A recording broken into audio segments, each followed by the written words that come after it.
What is up, you guys? This is Violet Taylor here, and welcome back to Wonderland, and welcome back to Let's Catch a Vibe. Now, pretty much as you guys can tell by the title below, this is pretty much going to be a spoiler review for the Marvel What If.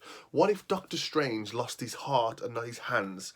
Man, let me tell you something. This episode was absolutely nuts. The visuals were absolutely first class for animation. The visuals were first class. Now, I don't want to take away from that.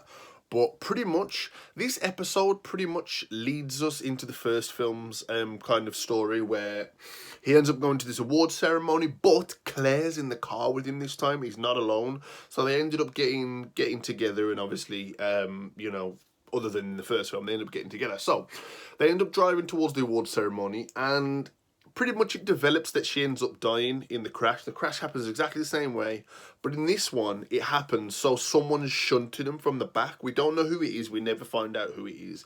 It just means that it's meant to happen. I think there's one where he keeps going back in time, and they're in a diner having pizza, and somebody walks in with a gun.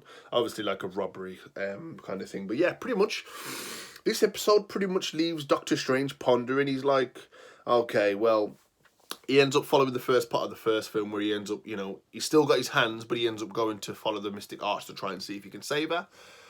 Moving on around, pretty much he's the Sorcerer Supreme for about 2 years. He ends up sitting in the forgot the name of it. So the Sanctum Sanctorum, and one comes up to him in the middle of the night and says, I'm going to make some tea. He says, what are you doing up?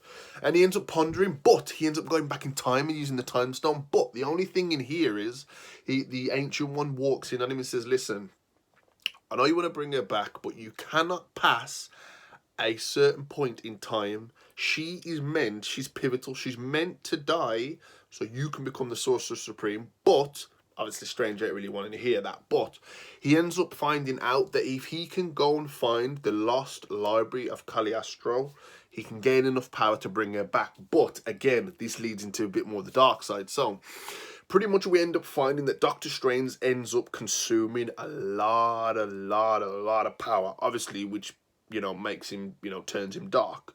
But what we end up finding out is when he actually spoke to the Ancient One and she stopped him from trying to resurrect Claire, she split him off. So there's two timelines in one universe. So obviously the Doctor Strange that we see is the one that ends up going off to do and ends up learning about the dark magic and the Library of Cagliostro. But the other one's the normal Doctor Strange. So pretty much from the point when he was sitting in the chair arguing, do I go and do this, do I go and not, we pick up with that Doctor Strange later on, and then we find out that the only way to stop Doctor Strange is if they the other Doctor Strange, the evil one, pretty much realizes that I've consumed all this power, but I still need my other self. But during that time, we end up seeing the Dark Doctor Strange when he's literally advancing time. He's stuck in a loop trying to learn all this knowledge and absorb everybody. We end up finding out that he sensed the Watcher and that he kind of knew about the Watcher a little bit, which we find out towards the end. But yeah, I really like this episode. Again, amazing visuals, and I love the fact that we end up finding out like just how powerful Doctor Strange could be if he went to the dark side, which I feel like we're going to learn from Wanda. Obviously, with her having the Darkhold now, so obviously we're going to find out a bit more about her in the Multiverse of Madness in the second Doctor Strange film. But yeah, really amazing. I'm trying to think if I missed anything. Oh yes, towards the end, pretty much he ends up resurrecting Claire, and he's just covered in all the animals and all the like dark beings that he consumed, and he becomes like a I don't know what you call him, like a multi-dragon man. I don't know. I don't know what he becomes. He becomes dark anyway.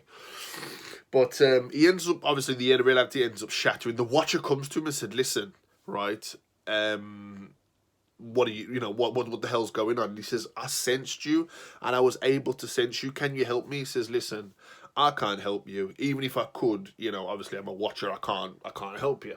And he says, punish me, don't punish Claire. And obviously the universe is tearing itself around him. But then we end up seeing him in like some kind of dark crystal. So is that a mirror dimension, maybe? Did he pull himself in there to save himself? But yeah, pretty much all reality goes to shit. Pretty much. Not really a spoiler, reality goes to shit. But I like this one. Would I give it a 10 as the other ones? No. Only because I'm very biased, but I love Doctor Fate more than Doctor Strange. I don't know. Growing up as a kid, I just loved Doctor Strange more.